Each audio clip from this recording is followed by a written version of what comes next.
The truth is, on issue after issue that would make a difference in your lives, on health care and education and the economy, Senator McCain has been anything but independent.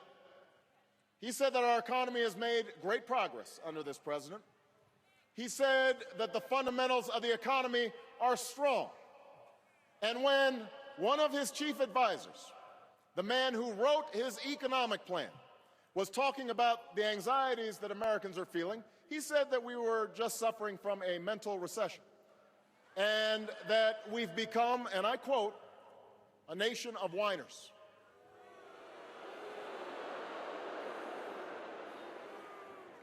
A nation of whiners.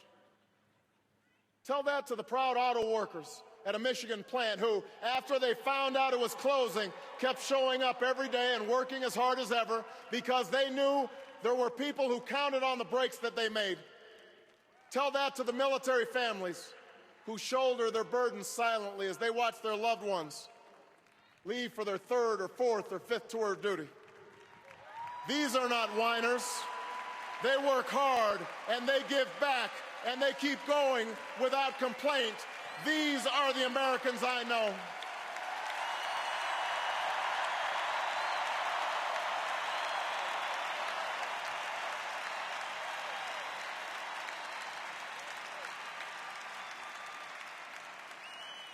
Now, I don't believe that Senator McCain doesn't care what's going on in the lives of Americans. I just think he doesn't know.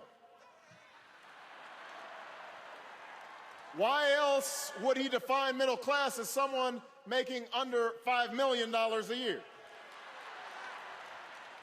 How else could he propose hundreds of billions in tax breaks for big corporations and oil companies, but not one penny of tax relief to more than 100 million Americans? How else could he offer a health care plan that would actually tax people's benefits, or an education plan that would do nothing to help families pay for college, or a plan that would privatize Social Security and gamble your retirement? It's not because John McCain doesn't care. It's because John McCain doesn't get it. For over 2 decades, he subscribed to that old discredited Republican philosophy. Give more and more to those with the most and hope that prosperity trickles down to everyone else. In Washington, they call this the ownership society. But what it really means is that you're on your own. Out of work? Tough luck. You're on your own. No health care? The market will fix it. You're on your own. Born into poverty? Pull yourself up by your own bootstraps. Even if you don't have boots, you are on your own.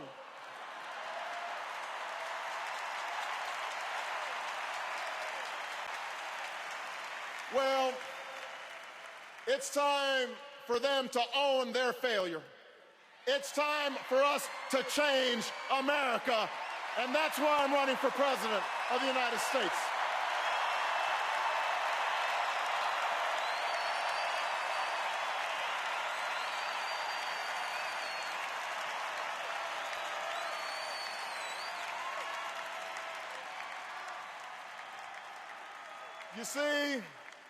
You see, we Democrats have a very different measure of what constitutes progress in this country. We measure progress by how many people can find a job that pays the mortgage, whether you can put a little extra money away at the end of each month so you can someday watch your child receive her college diploma. We measure progress in the 23 million new jobs that were created when Bill Clinton was president.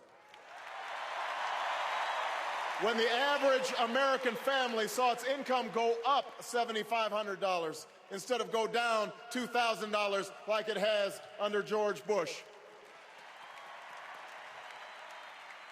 We measure the strength of our economy not by the number of billionaires we have or the profits of the Fortune 500, but by whether someone with a good idea can take a risk and start a new business, or whether the waitress who lives on tips can take a day off and look after a sick kid without losing her job. An economy that honors the dignity of work. The fundamentals we use to measure economic strength are whether we are living up to that fundamental promise that has made this country great, a promise that is the only reason I am standing here tonight. Because in the faces of those young veterans who come back from Iraq and Afghanistan, I see my grandfather, who signed up after Pearl Harbor, marched in Patton's army, and was rewarded by a grateful nation with the chance to go to college on the GI Bill. In the face of that young student who sleeps just 3 hours before working the night shift, I think about my mom, who raised my sister and me on her own while she worked and earned her degree, who once turned to food stamps but was still able to send us to the best schools in the country with the help of student loans and scholarships. When I listen to another worker tell me that his factory is shut down, I remember all those men and women on the south side of Chicago who I stood by and fought for 2 decades ago after the local steel plant closed. And when I hear a woman talk about the difficulties of starting her own business or making her way in the world, I think about my grandmother, who worked her way up from the secretarial pool to middle management, despite years of being passed over for promotions because she was a woman. She's the one who taught me about hard work. She's the one who put off buying a new car or a new dress for herself so that I could have a better life. She poured everything she had into me. And although she can no longer travel, I know that she's watching tonight and that tonight is her night as well.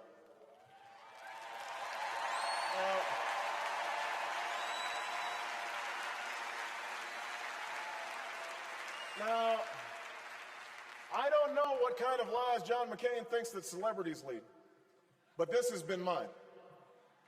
These are my heroes. Theirs are the stories that shaped my life. And it is on behalf of them that I intend to win this election and keep our promise alive as President of the United States.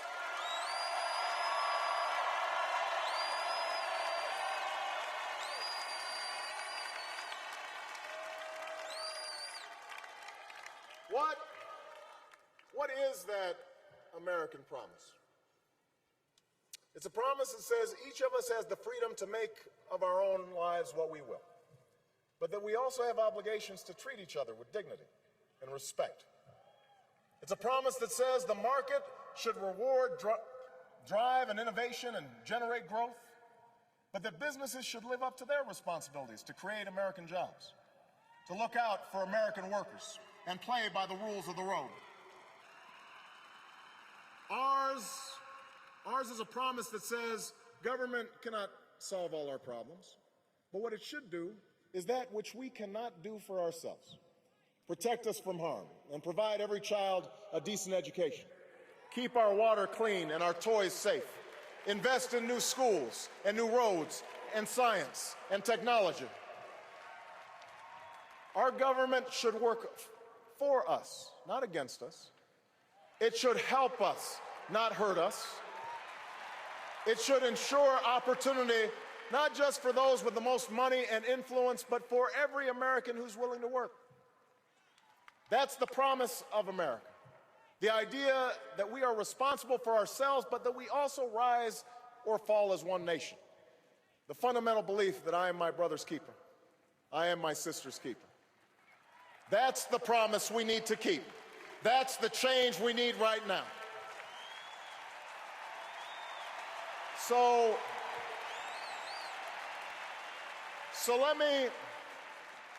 let me spell out exactly what that change would mean if I am president. Change means a tax code that doesn't reward the lobbyists who wrote it, but the American workers and small businesses who deserve it. You know, unlike John McCain, I will stop giving tax breaks to companies that ship jobs overseas, and I will start giving them to companies that create good jobs right here in America.